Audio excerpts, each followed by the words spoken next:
रमनपुरा गांव में सुबह सुबह दो पुलिस वाले आते दिखाई देते हैं। उन्हें देखकर गांव में रहने वाला पुट्ठा दौड़ता हुआ उनके पास आता है। पुलिस मंगत लाल के घर के आगे रुक जाती है। भाई, कौन गया था इस गांव से हमारे पुलिस चौकी में? क्या हो गया कोतवाल साहब, कैसे आए हो गांव में? तभी मंगत लाल की पत्नी मंजूरी घर के बाहर आती है। मैं गई थी पुलिस चौकी में रपट लिखवाने के लिए। तो किस चीज की रिपोर्ट लिखवाने गई थी पुलिस चौकी? साहब जी, पहले इसको ही बता दो कि हम यहाँ क्यों आए हैं। रे तुझे क्या करना है? तू क्या गांव का मुखिया लगे है जो तुझे बताए कि हम यहाँ क्यों आए हैं? आप तो नाराज हो गए हैं। मैं इस पागल से पूछ रहा हूँ। तू बोलती क्यों नहीं रे? बिना मतलब का थानेदार जी को यहाँ नाराज कर रही है, बता। मैं गई थी पुलिस चौकी हमारी चारपाई चोरी की रपट लिखाने। इतनी देर के बाद पुलिस आई भी तो खाली हाथ। लेकिन तेरी चारपाई चोरी कैसे हो गई? जब चारपाई चोरी हुई तो तू कहाँ थी? मैं तो घर के अंदर अपना काम कर रही थी। इसीलिए तो चोरी हुई तेरी चारपाई। अगर तू चारपाई पर बैठी रहती तो क्या मजाल थी चोर की, जब वो चारपाई चुरा कर ले जाता। तो मेरे घर का काम क्या तू करता? तू तो पूरी पागल है? अक्कल नाम की चीज नहीं है तेरे में। तुम्हें क्यों पंचायत लगी पड़ी है? अरे पागल, मैं तो तेरी भलाई के लिए पूछ रहा था। बताओ। तुमने मुझे पागल कैसे कहा? एक तो हमारी चारपाई चोरी हो गई, दूसरा तो बकवास कर रहा है। अपनी बकवास बंद करो वरना तुम्हारा सर फोड़ दूंगी। बताओ है क्या जमाना आ गया भैया? पुलिस के सामने धमकी दे रही है। आज सर फोड़ेगी, कल कुल्हाड़ी से मारेगी और परसों बंदूक चलेगी। ऐसे ही धीरे धीरे करके लोग मुजरिम और खूनी बनते हैं। बताओ। अरे बकवास बंद कर अपनी, और तू ज्यादा मत बोल। जब हम यहाँ खड़े हैं तो तुझे कानून जो है अपने हाथ में लेने की जरूरत ना है, वरना हम तुझे भी इसके साथ जेल में बंद कर देंगे, बता रहे हैं। गजब नमूने भरे पड़े हैं इस गांव में तो। क्या जमाना आ गया है। एक तो मेरी चारपाई चोरी हो गई, दूसरा ये पुट्ठा बकवास कर रहा है, और तीसरा आप मुझे ही जेल में डालने की बात कर रहे हैं। इससे अच्छा होता कि आप उस चोर को ढूंढते और इस बेवकूफ को जेल में बंद करते। तभी वहाँ पुट्ठा की पत्नी शर्मीली आती है और पुट्ठा को पकड़कर घर ले जाती है। रे तू हमारे सामने गांव वालों को गाली दे रही है और लोगों का सर फोड़ रही है। तुझे तो मैं थाने ले चलता हूँ। चल चल तू थाने। थानेदार साहब, मेरा आदमी घर पर नहीं है। मुझसे गलती हो गई है, मुझे माफ कर दीजिए। आइंदा से ध्यान रखूंगी। अभी तो मैं जा रहा हूँ, जब तेरा आदमी आ जाए तो उसे लेकर थाने आ जाना। रे चल गाड़ी घुमा। रे रास्ते में कहीं चाय पीते हैं। सर में घना दर्द कर दिया इन लोगों ने। पुलिस वाला चला जाता है। दूसरी तरफ पुट्ठा अपने घर की चारपाई को ताले से खिड़की में बंद करने के लिए ताले की चाबी ढूंढ रहा होता है। क्या कर रहे हो? दिख नहीं रहा है? गांव में चारपाई चोरी हो गई है, इसीलिए अपनी खानदानी चारपाई को संभाल कर रख रहा हूँ। तुम तो पागल हो चुके हो। अगर अपनी खानदानी चारपाई को संभाल कर रख रहा हूँ तो तुझे मैं पागल दिख रहा हूँ? मैं अपनी खानदानी चारपाई की हिफाजत नहीं करूंगा तो हमारे खानदान की निशानी खत्म नहीं हो जाएगी। बताओ। ठीक है, पकड़ के रखो अपनी इस खानदानी चारपाई को। एक काम करता हूँ, तुझे ही चारपाई से बांध देता हूँ, क्योंकि चारपाई के साथ जो है चोर तुझे कभी नहीं ले जाएगा। तुम सच में पागल हो गए हो। तुम्हारे दिमाग का इलाज कराना पड़ेगा। मैं करता हूँ तेरा इलाज, रुक जा। मेरा दिमाग खाना बंद करो, खाना ला कर देती हूँ, चुपचाप खाना खा लो। और पुट्ठा अपनी खानदानी चारपाई पर लेट जाता है। तभी एक आदमी मुंह पर कपड़ा बांधे हुए हाथ में बड़ा सा डंडा लेकर आता है।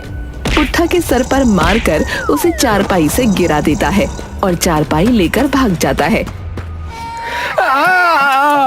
अरे मर गया रे, मर गया। अरे मुझे मार डाला। शर्मीली घर के अंदर से, अजीब पागल आदमी है। अभी थोड़ी देर पहले मुझे मार रहा था और अभी खुद चिल्ला रहा है।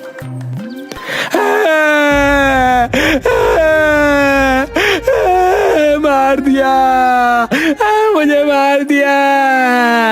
मर जाऊंगा लेकिन मर गया।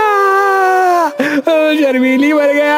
अरे मैं तो मर गया रे। अरे नहीं दूंगा किसी को अपनी खानदानी चारपाई, नहीं दूंगा। ये मेरे दादाजी की निशानी है।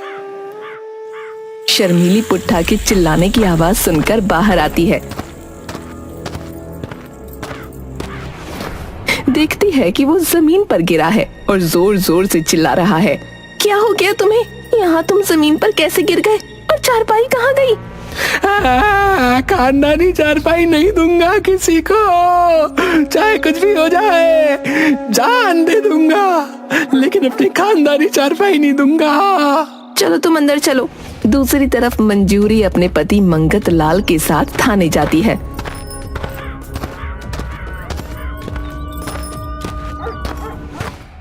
थानेदार साहब, आपने हमें थाने में क्यों बुलाया था? अरे तेरी आरती उतारने के लिए बुलाया था। नाम क्या है तेरा? जी मंगत लाल। सुन बे मंगते, अपनी बीवी को संभाल के रख। गांव वालों को गाली देती है और लोगों को मारने की धमकी देती है, समझ गया? साहब जी मेरा नाम मंगत लाल है। अरे तेरा नाम क्या तेल लेने? मंगत लाल ज्यादा होशियारी मत दिखा, समझ लिया? माफ कर दीजिए थानेदार साहब, ये तो बेवकूफ है। नहीं तो मैं जेल में डाल दूंगा, समझ लिया? नहीं नहीं साहब, गलती हो गई, माफ कर दीजिए। साहब माफ कर दीजिए, इसे जाने दीजिए। ठीक है, तेरे कहने पर माफ करता हूँ सिपाही। खर्चा पानी देकर जा चल। जी साहब, मेरे पास 1200 रुपए हैं। 100 आप रख लीजिए, 1100 मैं रख लेता हूँ। चल बे पंडित के बच्चे, हैं? पूरे पैसे रख, ज्यादा काबिल बन रहा है। जाओ यहाँ से दोनों, और दोबारा गांव में किसी को गाली देते या लड़ते सुन लिया ना तो अच्छा नहीं होगा। मंगतलाल और मंजूरी अपने घर जाने के लिए थाने से बाहर निकलते हैं। मैं इस थानेदार को एक पैसा नहीं देता, आज तेरी वजह से मुझे इसको पैसे देने पड़े। सुनो जी, मैं सच कह रही हूँ, मैंने कुछ नहीं किया। ये थानेदार बकवास कर रहा था। चुप कर, आज तेरी जबान की वजह से मैं अपना नाम ही बदल दूंगा। मैं ये बेइज्जती कभी बर्दाश्त नहीं कर सकता। थाने के अंदर थानेदार साहब, ये तो अच्छा किया आपने जो कुछ खर्चा पानी का इंतजाम कर लिया। भाई जितनी तनख्वाह मिलती है उस तनख्वाह से तो बच्चों को ही पूरा नहीं पड़ता, हम अपना खर्चा कहाँ से निकालें? मैं एक काम करता हूँ, आज थाने में ही थोड़ी देर आराम कर लेता हूँ, गाड़ी में पेट्रोल भी कम है। जी थानेदार साहब, पीछे एक चारपाई पड़ी है, मैं लाकर डाल देता हूँ। चलो भाई, अब मैं सो जाता हूँ, अगर कोई आए तो मुझे जगाना मत, तुम खुद देख लेना। थानेदार चारपाई पर सो जाता है। दूसरी तरफ पुट्ठा और उसकी पत्नी शर्मीली पुलिस चौकी जा रहे होते हैं। जान से मार दूंगा, लेकिन अपनी खानदानी चारपाई नहीं दूंगा किसी को नहीं छोड़ूंगा मैं। हाँ हाँ, मत देना किसी को अपनी खानदानी चारपाई। अभी तो सीधा चलो पुलिस चौकी मेरे साथ। किसी को नहीं दूंगा मैं अपनी खानदानी चारपाई, मेरी खानदानी चारपाई है वो, मैं देने वाला नहीं हूँ किसी को अपनी खानदानी चारपाई। हाँ। रास्ते में झींगा अपने घर के बाहर अपनी चारपाई ठीक कर रहा होता है। अरे भाई पुट्ठा, क्या बात हो गई? अरे भैया, इतना नाराज क्यों है तू? पुट्ठा जैसे ही चारपाई देखता है, झींगा को गिरा देता है और चारपाई पर लेट जाता है। नहीं दूंगा किसी को, नहीं दूंगा, मैं अपनी खानदानी चारपाई नहीं दूंगा किसी को, ये मेरी है। अरे ये तुम्हारी नहीं है, ये इसकी है। तुम्हारी चारपाई तो चोर ले गया। बकवास बंद कर, नहीं दूंगा मैं किसी को अपनी खानदानी चारपाई, चाहे जान ही क्यों ना देनी पड़े। भैया क्या बात हो गई है? भैया कुछ तो बताओ। भैया, बिना बात के मेरी कमर तोड़ दी भैया। पुट्ठा झींगा को चारपाई पर गिराता है और उसकी पिटाई करने लगता है। शर्मीली किसी तरह पुट्ठा को अलग करके पुलिस थाने ले जाती है, जहां थानेदार साहब चारपाई पर और सिपाही कुर्सी पर बैठा बैठा सो रहा होता है। पुट्ठा चारपाई देखकर खुश हो जाता है और थानेदार साहब को चारपाई से नीचे गिरा देता है। मेरी खानदानी चारपाई किसी को नहीं दूंगा, मैं नहीं दूंगा अपनी खानदानी चारपाई। अबे कौन गधा है ये? अरे तेरा दिमाग खराब है के? हैं? तुझे पता है अरे तूने कितना बड़ा अपराध किया है? मुझे चारपाई से नीचे गिरा दिया। इसे माफ कर दीजिए, जब से हमारी चारपाई चोरी हुई है तब से ये ऐसे ही बकवास कर रहा है। कभी मुझे पत्नी कहता है, कभी बहन तो कभी चाचा। कुछ नहीं समझ आ रहा कि किसी को भी चारपाई पर बैठा या सोया देखता है तो उसे गिरा ही देता है। ठीक है, तुम्हें किसी पर शक है? नहीं, मुझे तो किसी पर शक नहीं है। कैसी चारपाई थी तुम्हारी? थानेदार जी, बनी का तो पता नहीं, लेकिन पुरानी चारपाई थी हमारी। पुरानी क्यों थी? खानदानी चारपाई थी। 3 पुश्तों पुरानी चारपाई थी। मैं किसी को नहीं दूंगा अपनी खानदानी चारपाई। अरे चुप कर, तू बड़ी बकवास। चारों पाँव में एक पाया थोड़ा सा कम था। अरे कितना कम था? थोड़ा ही कम रहा होगा। अरे थोड़ा कितना कुछ बताएगी? यही कोई 1-2 इंच। लिख लिया रिपोर्ट, जाओ यहाँ से दोनों। किसी को नहीं दूंगा अपनी खानदानी चारपाई। किसी को नहीं दूंगा। अरे पागल, ये हमारी नहीं थानेदार की है। थानेदार दोनों को वहाँ से भगाता है। शर्मीली पुट्ठा को लेकर डॉक्टर के पास जाती है। पुट्ठा पूरे रास्ते बड़बड़ करता है, किसी को नहीं दूंगा अपनी खानदानी चारपाई। दूसरी तरफ मंगत लाल के घर। मैं सच कह रही हूँ, उस थानेदार को कुछ भी नहीं कहा, वो तो ऐसे ही चिल्ला रहा है। तो चुप कर, तुझे पता है मेरा नाम मंगत लाल था। तेरी जबान की वजह से आज सिर्फ लाल होकर रह गया है। तेरी वजह से वो थानेदार मुझे मंगते बोल रहा था। तुम नाराज मत हो, मैं तुम्हें मंगत लाल बोल दूंगी। बकवास बंद कर अपनी और जा मेरे लिए पानी लेकर आ। दूसरी तरफ थाने में साढ़े पुट्ठा ने चारपाई से गिरा दिया मैंने। सिपाही, एक काम करो, इसकी चारपाई का पता लगाओ, इससे पूरा खर्चा पानी निकाल लूंगा मैं। शर्मीली पुट्ठा को लेकर अस्पताल पहुंचती है। डॉक्टर साहब, जरा चेक करो इन्हें। खानदानी चारपाई नहीं दूंगा मैं। कुछ भी हो जाए, बिल्कुल भी नहीं दूंगा, बिल्कुल भी नहीं दूंगा। क्या हो गया है इन्हें? डॉक्टर साहब, जब से हमारी चारपाई चोरी हुई है तब से इसी तरह बकवास कर रहे हैं। जब जब दौरा पड़े तो दवा की एक पुड़िया इसे खिला देना, लेकिन ये सब सदमे की वजह से हुआ है। अगर चारपाई मिल गई तो ये जल्दी ठीक हो जाएंगे। पुलिस में रिपोर्ट तो कर दी है डॉक्टर साहब। देखो, दवा अपना काम करेगी, लेकिन चारपाई ढूंढना भी जरूरी है। नहीं दूंगा, चाहे कुछ भी हो जाए, खानदानी चारपाई नहीं दूंगा। चाहे जो भी हो जाए, जान से मार दूंगा, लेकिन खानदानी चारपाई नहीं दूंगा किसी को। ठीक है, जान से मार देना, लेकिन अभी तो घर चलो। थानेदार और सिपाही पुट्ठा की खोई हुई चारपाई को ढूंढने के लिए गांव में कई घरों में जाकर चारपाई की जांच पड़ताल करते हैं। दूसरी तरफ पुट्ठा अपने घर के आंगन में बहुत सारी चारपाइयाँ गिन रहा होता है। ये इतनी सारी चारपाइयाँ कहाँ से ले आए हो? किसकी है ये? मेरी खानदानी चारपाई चोरी हो गई। जब तक मेरी चारपाई नहीं मिलती है, मैं गांव में किसी को चारपाई पे सोने नहीं दूंगा। पूरे गांव की चारपाई चुरा कर ले जाऊंगा। अगर पुलिस आ गई तो जेल में बंद कर देंगी तुम्हें। तू अपनी बकवास बंद कर। मैं अपनी खानदानी चारपाई किसी को नहीं देने वाला हूँ। चाहे कुछ भी हो जाए, जान ले लूंगा मैं सालों की, लेकिन अपनी खानदानी चारपाई नहीं दूंगा। लगता है फिर से दौरा पड़ गया। वो पुट्ठा को दवा देती है और पुट्ठा बड़बड़ करता हुआ सो जाता है। इन चारपाइयों को छुपा देती हूँ, अगर पुलिस आ गई तो पता नहीं क्या करेगी। वो सारी चारपाइयों को छुपा देती है। थाने में थानेदार। अरे पुट्ठा की चारपाई का अभी तक पता नहीं चला। वो बड़ा ही पागल आदमी है, उसकी चारपाई ढूंढना बहुत जरूरी है। तभी एक आदमी थाने में आता है। दरोगा जी, हमारी चारपाई चोरी हो गई। अरे कैसे थी तुम्हारी चारपाई? 3 पैर के लोहे की चारपाई थी।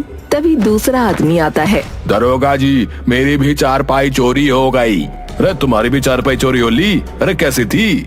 4 पैर की लकड़ी से बनी हुई थी। धीरे धीरे करके थाने में 5 लोग इकट्ठे हो जाते हैं। सबकी चारपाइयाँ चोरी हो गई होती हैं। एक एक करके सबकी रिपोर्ट लिखता हूँ, फिर चारपाई ढूंढ के खबर करवाता हूँ। सब लोग अपनी रिपोर्ट लिखवाकर चले जाते हैं। अरे पूरे गांव की चारपाई चोरी हो ली, ये तो बड़ी मुश्किल की बात हो गई। बहुत शातिर चोर है, हमें सख्त कदम उठाना पड़ेगा। आप सही कह रहे हो साहब जी, अगर चारपाई ना मिली तो हमारी नौकरी को भी खतरा हो सकता है। अरे चलो जल्दी चलो। दूसरी तरफ पुट्ठा गांव के दूसरे लोगों की चारपाइयाँ चुराकर अपने घर में इकट्ठी करता है। हो गई पूरी 18। हाँ, अभी मुझे उस मंगत लाल की चारपाई को भी चुराना है। और उस मंजूरी ने बहुत बकवास करी थी उस दिन। तुम फिर किसी की चारपाई उठाकर ले आए। अगर पुलिस आएगी तो तुम्हारा क्या होगा? कुछ नहीं होगा, मैं सबकी चारपाई वापस कर दूंगा, लेकिन पहले मेरी खानदानी चारपाई ढूंढ कर दो। पुलिस वाले अपने खबरी को थाने में बुलाते हैं। अरे गांव में चारपाई चोरी हो रही है, तुम्हारे पास कोई खबर है क्या इसकी? जी साहब। चलो मेरे साथ, आज ये चोरी का किस्सा खत्म हो जाएगा। गांव के लोग चारपाई चोरी से बहुत परेशान होते हैं। चारपाई को बचाकर रखते हैं, लेकिन वो किसी न किसी तरह चोरी हो जाती है। बस बहुत हो गया, अब तुम फिर एक चारपाई चुरा कर ले आए। ये चारपाई घर के अंदर नहीं जाएगी। तुम एक बात बताओ, क्या ये पागलपन ठीक है? तुम रोज लोगों की चारपाइयाँ चुरा कर ले आते हो। मेरे दिमाग में कोई कमी नहीं है, मैं कोई पागल नहीं हूँ, मैं बिल्कुल ठीक हूँ। बस जब तक मेरी चारपाई नहीं मिलेगी, मैं पूरे गांव में किसी को भी चारपाई पर सोने नहीं दूंगा। हाँ। वो आंगन में ही चारपाई डालकर सो जाता है। दूसरी तरफ पुलिस वाले मंगत लाल के घर जाते हैं, जहाँ पर मंजूरी मंगत लाल पर चिल्ला रही होती है। तुमको कितनी बार कहा है कि ये चारपाई बाहर मत निकाला करो, इसे घर के अंदर रखो। ठीक है, ले जाता हूँ। ये चारपाई घर के अंदर नहीं जाएगी। क्यों नहीं जाएगी? ये चोरी की नहीं है, ये हमारी है। रे से उठाओ और मेरे साथ चलो। चलो, अब तो लेकर जानी ही पड़ेगी जहाँ ये कह रहे हैं। थानेदार मंगत लाल, मंजूरी और सिपाही के साथ चारपाई लेकर पुट्ठा के घर जाते हैं, जहाँ पर पुट्ठा बहुत सारी चारपाइयाँ आंगन में रख कर गिन रहा होता है। तुम अच्छा नहीं कर रहे हो। तभी थानेदार वहाँ आता है। रे पुट्टे के बच्चे, रे दरा, रे तूने पूरे गांव को जमीन पे सुलाकर बहुत बड़ा अपराध किया है। साहब जी, मैंने कोई चोरी नहीं की है। चोरी तो मेरी चारपाई हुई है, वो भी खानदानी। रे मंगत लाल, इधर आ।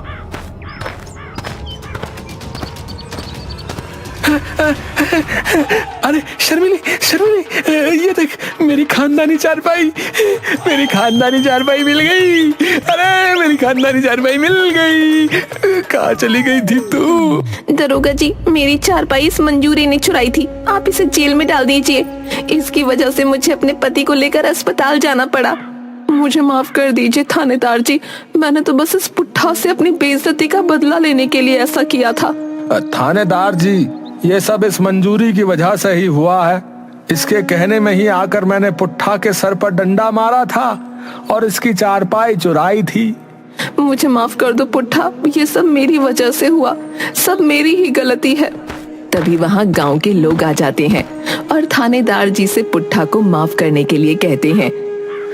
थानेदार साहब, मुझे माफ कर दीजिए। मुझे लगा था कि इस तरीके से मेरी खानदानी चारपाई मुझे वापस मिल जाएगी, इसीलिए मैंने ये तरीका अपनाया था। मुझे माफ कर दो गाँव वालों। ठीक है पुट्ठा, हम तुम्हारी नादानी समझकर तुम्हें माफ करते हैं। मैं जैसे तुम्हारी चारपाई तुम्हारे घर से चुरा कर लाया था ना, वैसे ही एक एक करके सबके घर पर वापस भी रख कर आऊंगा। सब अपनी अपनी चारपाइयाँ वापस पाकर खुश हो जाते हैं, लेकिन मंगत लाल की ना तो चारपाई मिलती है और ना ही उसे चोरी करने वाला चोर।